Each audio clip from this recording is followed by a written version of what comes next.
Hola compañeros, en el video del día de hoy vamos a revisar los resultados hipotéticos de la práctica de formación de orina y las posibles discusiones de esos resultados hipotéticos. Antes que nada voy a hablarles de la metodología, cómo es que se hace esta práctica, y es muy parecida a cómo se hacía la práctica del video pasado. Se utiliza casi siempre un animal de experimentación grande como es el perro, pero como ustedes saben ya no podemos utilizar perro, por lo que solo veíamos un video. Lo que se hace es casi lo mismo. Se trata de abrir y buscar un acceso a la arteria femoral o la arteria ilíaca externa y se cateteriza para de ahí estar monitorizando la presión arterial.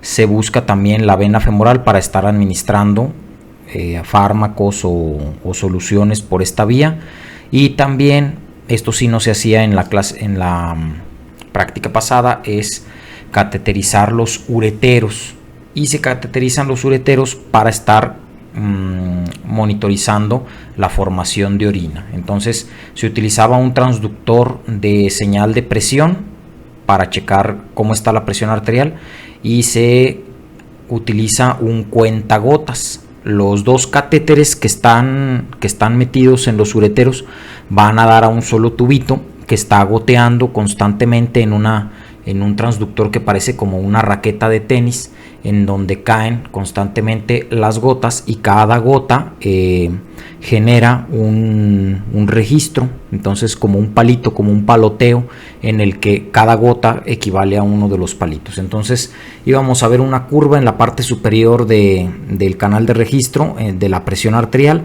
y debajo una curva en la que se viera ese paloteo que equivale a las gotas de orina. No vamos a ver los registros, no tiene caso ver los registros, porque esos registros nada más nos sirven para analizar el fenómeno fisiológico, y si no vamos a ver los registros, pues nada más vamos a hablar de qué fenómenos fisiológicos son los que ocurren. Entonces vamos a las maniobras. Para empezar, pues todo lo que vamos a estar hablando es nada más la presión arterial y lo que pasa aquí en la nefrona, ¿verdad? Y nada más. Entonces, primero que nada vamos a ver las primeras maniobras. ¿Qué efecto tiene la presión sanguínea sobre la formación de orina? Y eso lo demostramos por medio de estas dos maniobras muy sencillas. Una maniobra que ya la habíamos hecho en la práctica pasada, que es la estimulación del nervio vago. Habíamos dicho que la estimulación del nervio vago hace que disminuya la frecuencia cardíaca, la fuerza de contracción, y como consecuencia disminuya el gasto cardíaco. Al disminuir el gasto cardíaco, disminuye la presión arterial, y al disminuir la presión arterial disminuye el flujo sanguíneo a todos los tejidos. Y recordemos que el tejido más vascularizado es el riñón. Los órganos más vascularizados son el riñón, y que gastan o reciben un 22% del gasto cardíaco total, a pesar de que son muy pequeños. Por lo tanto, la cantidad de sangre que llega a este tejido por centímetro cúbico de tejido es mucho más alta que en cualquier otra parte del organismo, incluyendo el sistema nervioso central.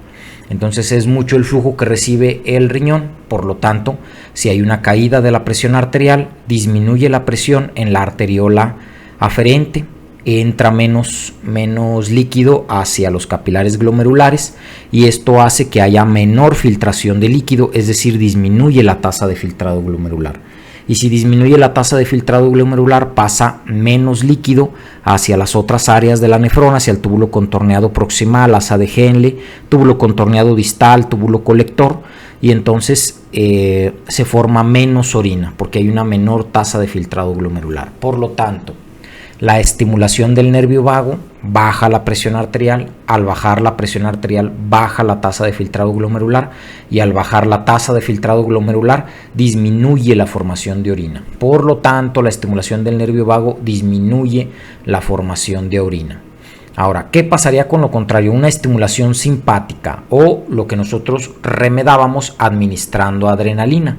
Como tenemos una vía permeable por la vena femoral, administramos adrenalina y vemos qué es lo que pasa con la presión arterial. Ya lo habíamos visto en la práctica pasada que la administración de adrenalina aumenta la resistencia vascular periférica y también aumenta el gasto cardíaco, lo que trae como consecuencia aumento de la presión arterial.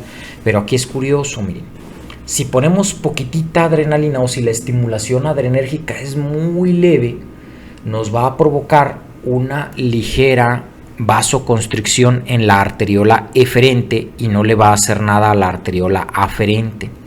Por lo tanto, va a seguir entrando. Cuando sube también la presión arterial, al subir la presión arterial, llega más sangre a la arteriola aferente, entra más sangre en el capilar glomerular, pero como está disminuida en su calibre la arteriola eferente, entonces aumenta la presión dentro del capilar glomerular porque le cuesta más trabajo a la sangre pasar desde el capilar glomerular hacia la arteriola eferente, puesto que ésta tiene disminuido su calibre. Y al aumentar la presión hidrostática dentro del capilar glomerular, eso hace que salga más líquido desde el capilar glomerular hacia la cápsula de Bowman. En consecuencia, tenemos un aumento de la tasa de filtrado glomerular con una estimulación adrenérgica leve. Pero si la estimulación adrenérgica es muy intensa, va a provocar sí, elevación de la presión arterial, pero también va a provocar una vasoconstricción intensa, no solo en la arteriola eferente, sino también en la arteriola aferente.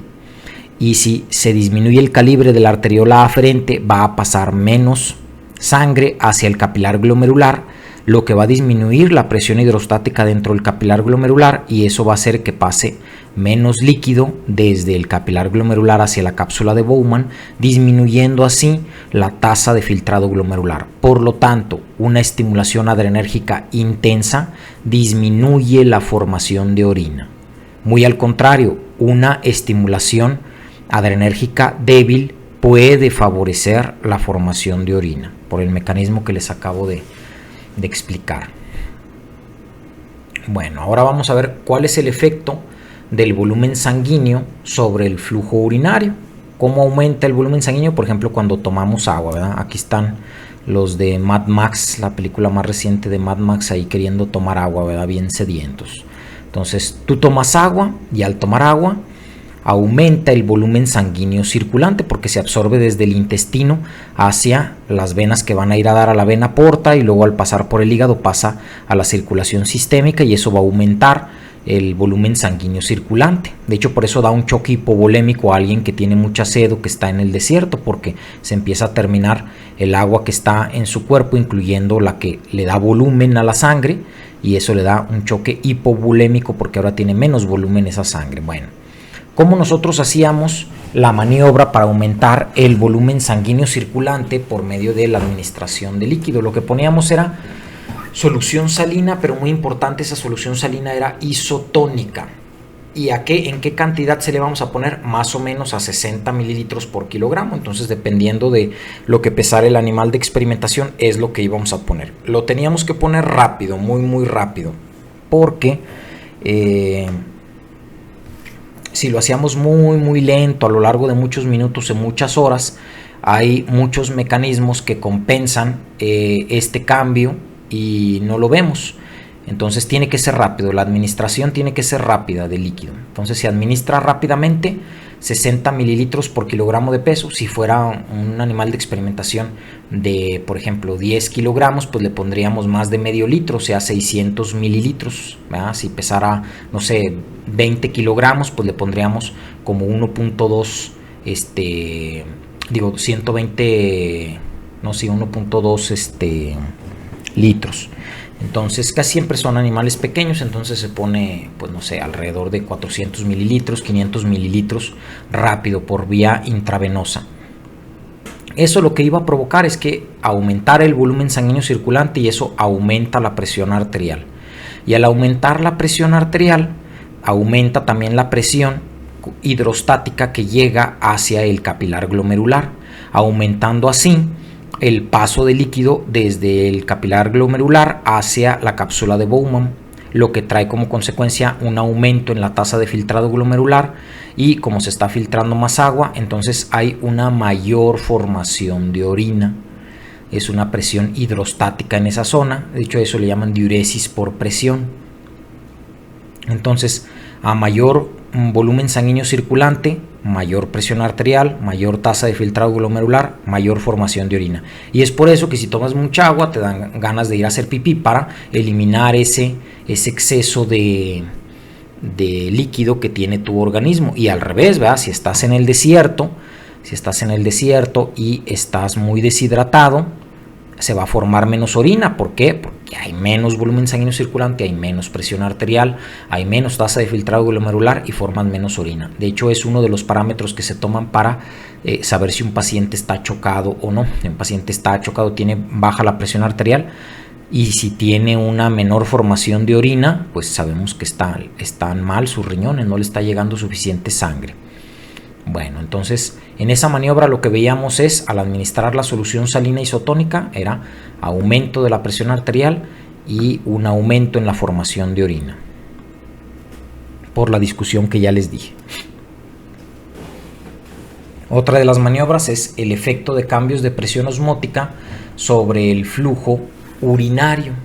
¿Cómo lográbamos esto, la presión osmótica? ¿Cómo modificábamos la presión osmótica para ver cambios en el flujo urinario? Pues hacíamos dos maniobras. Primero administrábamos una solución de cloruro de sodio al 10% a razón de 1 mililitro por kilogramo de peso. Esta sí administrábamos poca, ¿verdad? Entonces, si era un animal de 20 kilogramos, pues le poníamos nada más una jeringa grande de 20 mililitros, pero con una sal muy concentrada. Acuérdense que la solución salina isotónica que se administra es de 0.9%. Y aquí está más de 10 veces concentrado el cloruro de sodio. Entonces es muchísima sal la que le estamos poniendo. Cuando pones un exceso de sal, esa sal, al estar circulando en la sangre, va a pasar por el capilar glomerular. Y si hay más sal dentro del capilar glomerular, se va a filtrar más cloruro de sodio hacia la cápsula de Bowman. Va a llegar ese exceso de cloruro de sodio hacia el túbulo contorneado distal, y si este no se absorbe por completo, va a jalar agua, porque acuérdense que el sodio, por su configuración electrónica, interactúa con muchas moléculas de agua, y entonces es osmóticamente muy activo porque siempre jala agua. Entonces este cloruro de sodio va a jalar agua desde las células del túbulo contorneado distal a través de acuoporinas hacia la luz del túbulo contorneado distal y túbulo colector, y esto va a provocar que aumente la secreción de sodio por la orina. Esto en condiciones fisiológicas, a lo mejor si ustedes tienen sed y tienen un déficit de sal, pues toman agua, comen algún alimento con sal, y esa sal no se va a desperdiciar así en el riñón. Esto ocurre cuando estamos poniendo un exceso de sal, un exceso que rebasa la capacidad de todo el sistema de la nefrona para absorber el sodio. Tenemos un límite. Por ahí su libro El Guyton pone un ejemplo de por qué un náufrago, bueno, para quien no los vean, este es Tom Hanks en la magnífica película de Náufrago, platicando con Wilson. Para quien no sepa quién es Wilson, se los presento, es este. Del otro lado tiene una carita feliz. Lo utilizan mucho para los memes, ¿verdad? Y dicen, yo cuando tengo 10 minutos de que se me fue el internet, ¿verdad? Así se sienten todos desprotegidos.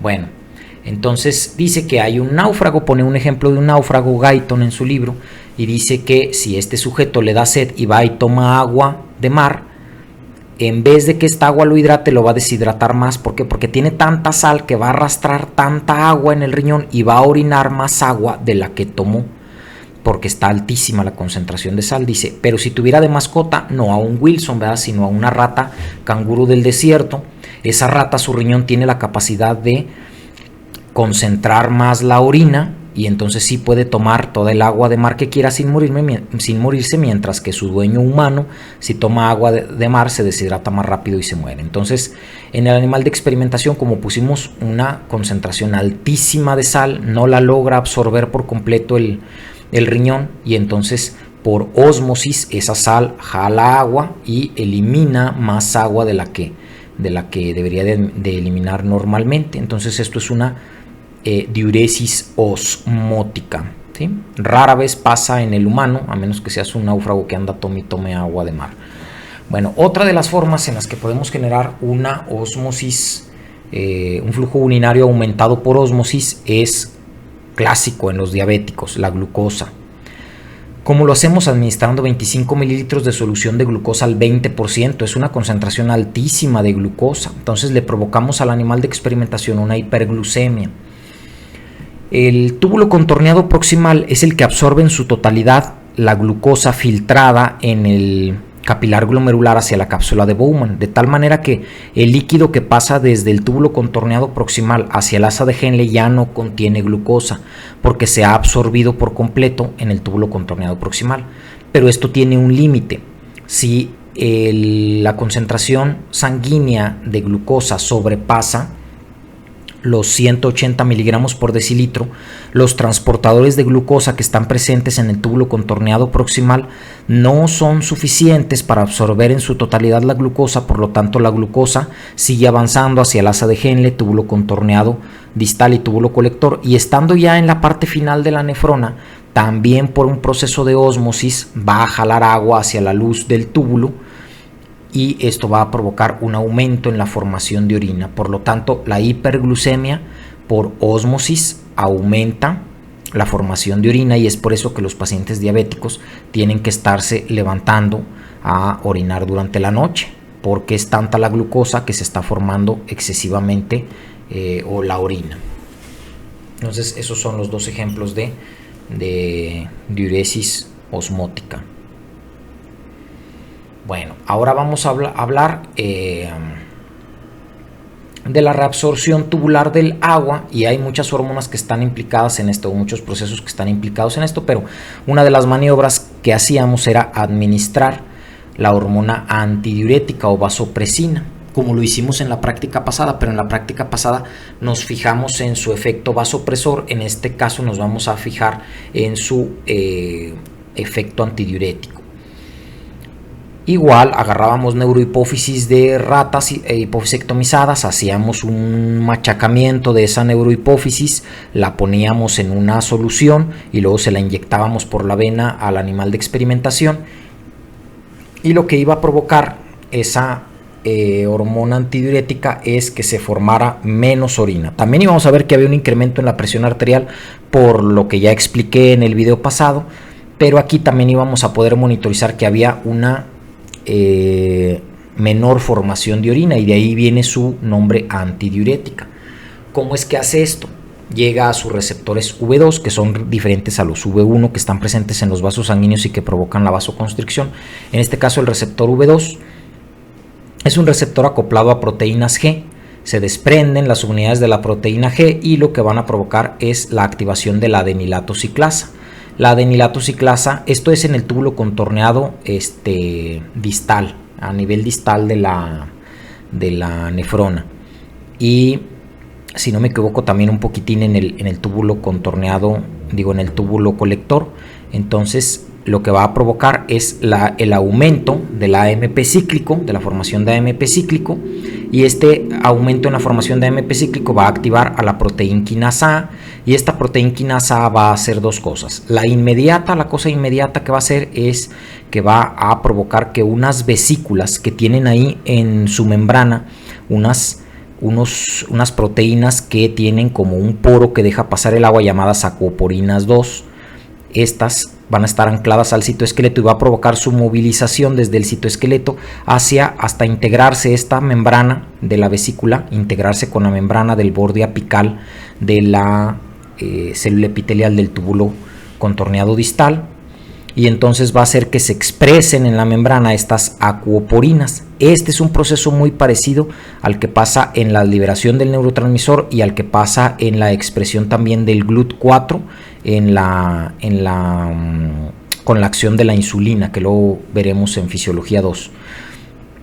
Entonces lo único que hace es provocar la traslocación de estas vesículas para que se expresen en la membrana, y si se expresan en la membrana dejan pasar el líquido que está aquí dentro en la luz del túbulo hacia acá, y pasa por ósmosis, porque aquí la osmolaridad es más alta y el agua se mueve de un sitio de mayor concentración a uno de menor concentración. Por eso, si aquí ponemos mucha glucosa o mucho sodio, ahora aquí el agua está menos concentrada y el agua se va a mover hacia afuera.